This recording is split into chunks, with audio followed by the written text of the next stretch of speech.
Para sa mga babae, ano nga ba ang PMS? Ano ang PMS?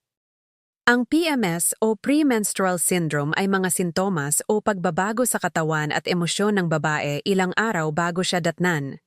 Nagsisimula ito 5 o 10 araw bago ang regla at nawawala pag nagsimula na ang pagdurugo.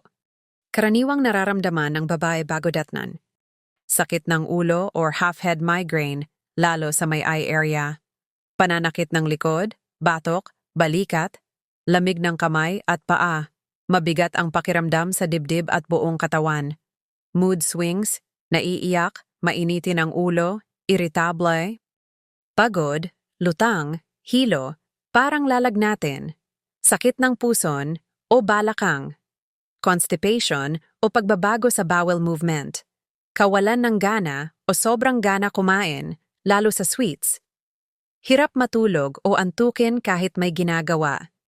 Bakit nangyayari ang PMS? Dahil sa natural hormone changes ng babae. Tumataas at bumababa ang estrogen at progesterone.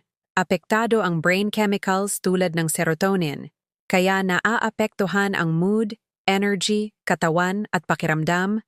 Normal ito, hindi arte, hindi katamaran. Anong pwede mong gawin kapag may PMS ka? Uminom ng maligamgam na tubig. Gumamit ng warm compress sa tiyan o likod. Magpahinga at matulog ng tama.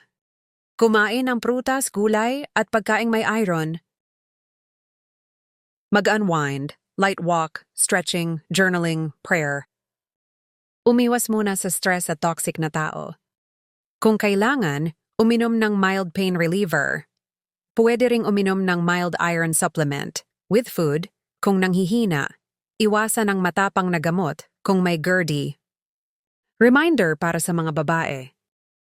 Hindi ka nag-iisa. Hindi ka mahina. Babae ka at natural sa'yo ang may cycle. Alagaan mo ang sarili mo. Hindi mo kailangan magpaliwanag sa lahat.